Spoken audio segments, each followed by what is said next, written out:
Hello, my Esperholics. So, today I'm going to kick off another segment to help my channel just cover more things, and today will be my first ever anime video. Um, these videos will be more about me just talking about an anime in particular that I like and what it means to me and how it kind of impacted me as a fan of anime and stuff like that. So, I guess it only seems right to then start off with the one that started it all for me, which would be Naruto. Regardless of how you feel about Naruto, it's actually a very important anime to me, and it's pretty much, I would say, what got me into anime.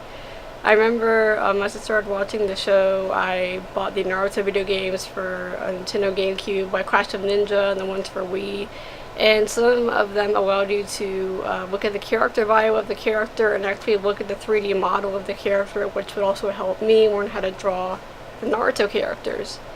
And I even got those little like how to draw manga books that teach me how to draw the anime art style. And I've been drawing anime for over 10 years now, so it's safe to say that Naruto has made a very big impact on me as an anime fan, and is pretty much why I got so into the genre. Now, I did grow up watching both Western animation cartoons and anime growing up. I actually watched Sailor Moon and other 90s anime like Dragon Ball Z and Dragon Ball on Toonami as well. But for one reason or another, either of those shows just aired too early for me to really remember, or I don't know, they just didn't stick with me. Hell, I even watched Hamtaro at one point. So, needless to say, I can watch almost really anything if it's an anime. It just depends. I do have limits, you know. But then I saw Naruto, and I saw the little trailer for it premiere on Toonami, and I thought, hey, this looks really cool, and I wanted to watch it. And I watched part one, the original Naruto, all the way from the beginning, all the way to the final episode, or rather, the ones that aired on Toonami, because I think Naruto actually got canceled before it fully aired to completion. If I remember right, actually Toonami itself got canceled before Naruto could finish airing. So anyway, I saw it pretty much all the way up to the final valley fight between Naruto and Sasuke. And if I remember right, pretty much everything after that is filler, so that's pretty much the legit real ending, I guess, of Naruto. And I thought it was awesome. I loved the fights, I loved the animation, I loved the characters, I loved the character development. Naruto starts off as this crazy-ass, annoying kid who loves to pull pranks on people, and is just your stereotypical happy anime hero boy, which is a cliche I tend to not like about shonen, that I don't like how the main character, hero boy, has to be super happy and cheery all the time. There are some exceptions to that, like Ichigo from Bleach, where I feel like he's at least at first a bit more laid back and more calm, more serious, not super happy like Naruto.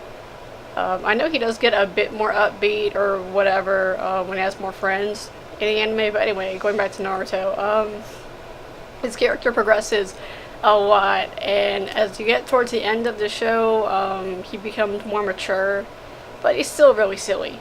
Naruto Shippuden is when his maturity really kicks in and he starts to become more serious and take being a ninja more seriously, but he still has his silly side. It's just I guess a bit more toned down, but it still pops up, you know, in certain moments. But yeah, I love Naruto as a series, and although I didn't like Naruto as a protagonist, he did grow on me over time, and I did start to respect the character. And one of my favorite aspects of Naruto actually is the Kyuubi, the nine-tailed fox, which, fun fact, is technically a yokai, because all the little monsters in Naruto, even Pokemon, you know, are all based off of actual, you know, Japanese myths.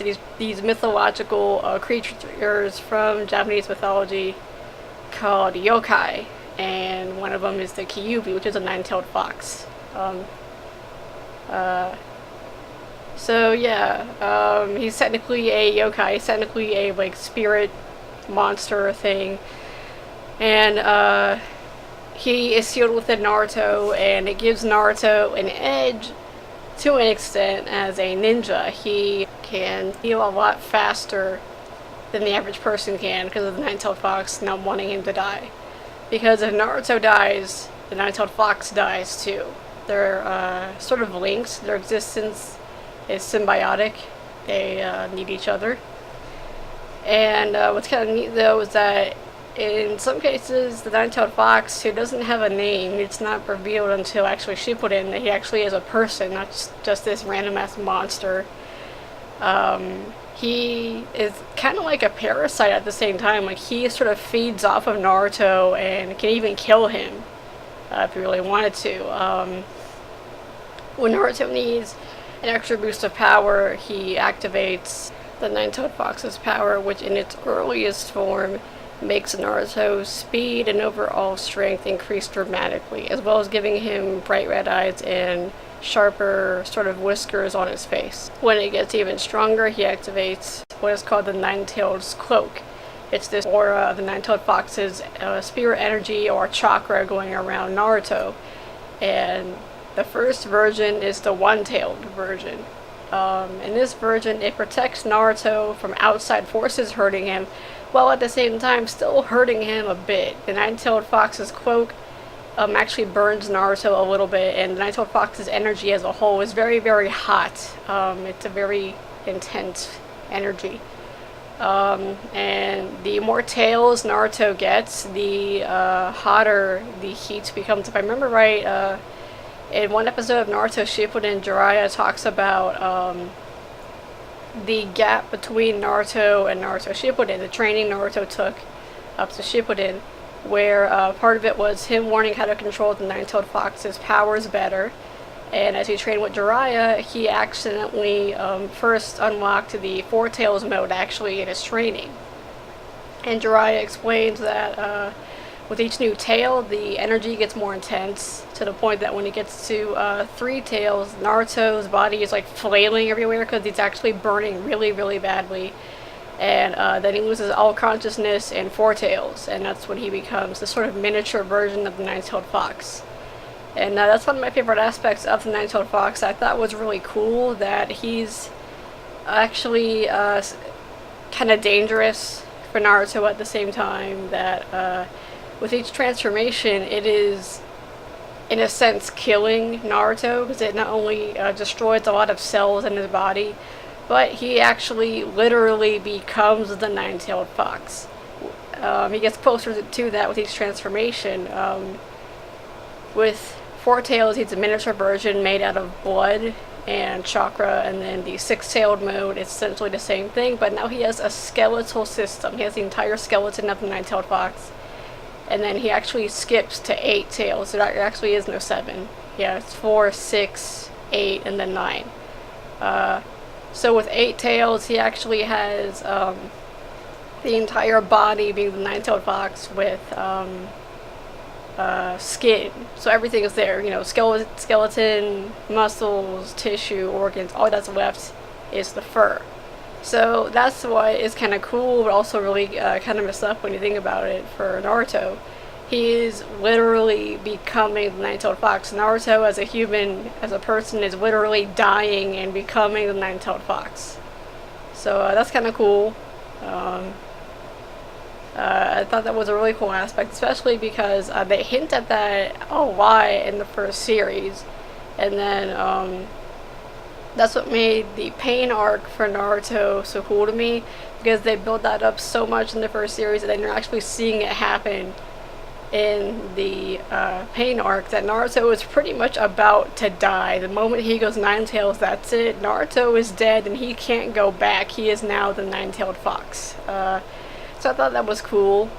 I really like that aspect of the Nine-Tailed Fox, that he's empowering for Naruto, but also very dangerous at the same time. He's almost like a parasite in the sense that he is also sucking Naruto's life away by killing a lot of his cells for his body and stuff like that. So it's neat. It's interesting. I think they even mentioned at one point in the anime that if Naruto loses too many cells for his body, it actually can cut his lifespan, if I remember right. So I thought that was really neat that the Nine-Tailed Fox does kind of hurt Naruto. He does kind of, endanger Naruto to an extent. And moving on from that, I wanted to talk about, I guess, some of the characters. I like Sasuke a lot in part 1, but then he starts to sort of suck towards the end and becomes a dick, and he just tries to abandon the Leaf Village and go to Orochimaru, and stuff like that. See, now, the thing that I feel like he should have done so people didn't feel like he was just flat out abandoning the village, if I was in his shoes, I'd be like, okay, I need to go do this. The resources in the Leaf Village are not helping me out. The training in the Leaf Village is not helping me out. I, fought Itachi with Chidori. He still beat my ass, so this is not working. I need a different method to kill Itachi. That's what I would have done, and I would have said if I was Sasuke. So then I would have, be like, so I'm gonna leave. I'm gonna try to go maybe, find one of the legendary Sani and legendary 3 ninja of the Leaf Village and see if they can help me out.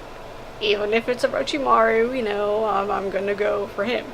So that way people would be more aware that he's not just flat out abandoning the village, that he was more or less, at least in part 1, doing it because all of the resources in the Leaf Village were not helping him out. He needed a different method to go and try to kill his brother.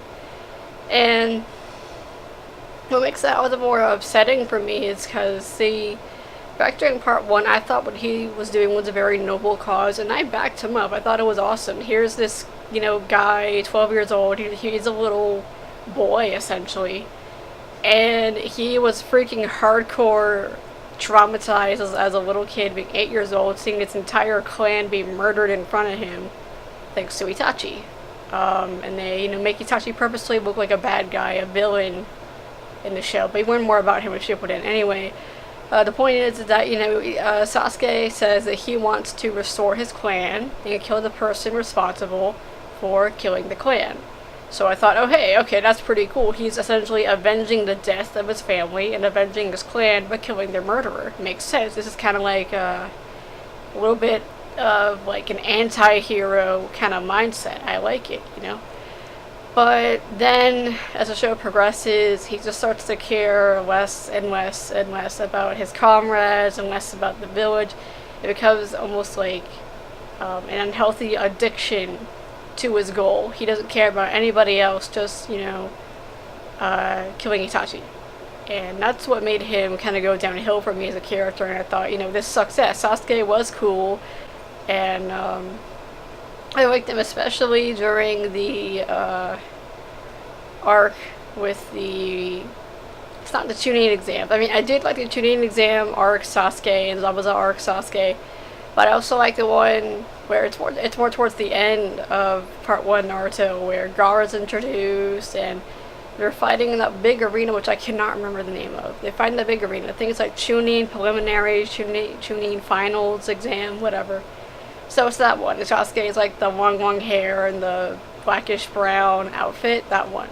Because in that part of the series, Sasuke is still focused on his goal to avenge his clan, but he also cares about his comrade. There's a part where Gaara is trying to basically kill Sasuke, and Sasuke does a Chidori on Gaara, and Kakashi tells him, you can only do it up to 2 times. If you try to do it a 3rd time, it will drain your body of too much chakra, and you will be essentially helpless. But Sasuke was in a situation where he was at risk, and he needed to try to do Chidori again and again. And then one more time, he just tried one more time to see if he could push himself, and he fucked up. He got hurt. He couldn't do Chidori, it drained his body, and Gaara was like about to crush him or something, and then Sakura actually stood in front of him, shielding Sasuke, taking the hit for him. Which is actually one of the only cool moments of Sakura throughout the entire show. She, actually shielded him and took a hit for him. That was actually cool. I like that she actually tried to do something, But then at that part, I remember Sasuke thinking something like, I never want to see my comrades in danger, or I never want to see someone important to me be in danger or hurt ever again. So he was essentially associating Sakura about to be crushed by the sand and Naruto getting hurt with the death of his clan. And he's losing yet again people that are important to him. So I liked Sasuke back then, and I love the character development. Gaara has probably some of the best character development throughout all the characters, I would say, because Naruto's is very subtle, very minor character development. It's just barely there. Sakura's is barely there, and then almost non-existent. It's almost like a relapse in Shippuden. And then Hinata also goes through crap loads of character development in Shippuden as well. And then Gaara changes so much thanks to Naruto, and that's what I liked about Naruto. The only thing I don't like, well, one of the things I don't like, is how Naruto tries to solve all of his problems by talking to his enemies. And it gets kind of annoying because he does that with almost everybody in the show. But with Gaara, it made sense because they were essentially the same person. They're both Jinchuriki. They have, you know, the tailed beast sealed inside of them. And the difference between, you know, Naruto was that he grew up alone. He was an orphan from birth, pretty much, thanks to his parents dying. While Gaara had his parents, but his dad, I think, tried to kill him, and I think other people tried to kill him. So basically, he had a family, but his family feared him. So it's kind of like the polar opposite of Naruto. And Gaara eventually grew up to become a psychopath, sociopath, straight up sociopath, whereas Naruto didn't. The difference between psychopath and sociopath, if I remember right, is that a psychopath can hide their crazy mind and their crazy behavior, whereas a sociopath cannot, and they are crazy all the time, basically. So if that's the case, then yeah, Gaara's straight up sociopath, and even threatens to kill his brother, Kankuro, at one point. But then his fight with Naruto makes him kind of realize, you know, that he doesn't have to live that way, and that he realizes that, what the Sand Village did sucks ass, that they all treat him like crap, and that they are all afraid of him. But if he doesn't want them to fear him anymore, he can change that, and that, you know, there are people that do care about him, like his family, and that they do want to like him, they do want to be around him, they're just scared of him, you know, because Gaara is very unpredictable. So he makes a friend in Naruto, and Gaara becomes a very powerful ally and one of the leaders of his village, the Kazekage. So I like it. You know, Naruto does an excellent job with character development. They use flashbacks that help flesh out a character more and show what their life was like before the main events of the series. It's something that some people don't like about Naruto, but I do. I do like the flashbacks. One of my favorite aspects of the show in general is just the action. I love the fight scenes. I love the character development. It's just a really great show. The only downside is that it's too freaking long. I could not finish Shippuden. I got up to like the pain arc, and then they had filler, and then that's when I couldn't take it anymore. I just stopped watching. So I kept up with the show thanks to the Naruto Ultimate Ninja Storm video games, which is like an abridged, shortened version of each part of the anime. You have Naruto Ultimate Ninja Storm 1, which is part 1 of Naruto, Ultimate Ninja Storm 2, which is the Pain arc, Ultimate Ninja Storm 3, which is the first half of the Great Shinobi War, Great Ninja War, and then Naruto Ninja Storm 4, which is part 2, and which is the finale of the anime. So that's what I like about the Ninja Storm series. It just sort of cuts down the show to a much easier way of catching up with the show, you know. And then as a video game adaptation, you get to, you know, interact a bit more with the actual parts of the series. You're now fighting as Naruto versus Sasuke during the Kage Summit story arc. You know, you're actually fighting Madara as the Kazekage, Hokage, and all the other Kages. You know, so that's what I like about it. The games really help you catch up and then just sort of get the gist of the show without all the extra filler and all the extra crap making the show harder to watch. Naruto Shippuden is too freaking long to watch, and I couldn't finish it. But thanks to the internet, I know how it ends. I've seen the manga, I know how it ends. So it's a great show. It's just really hard to sit through because it's too freaking long. But I like it. And I hope, that there are other people out there who, I don't know, give it a shot. If you don't, that's fine, whatever, I like it.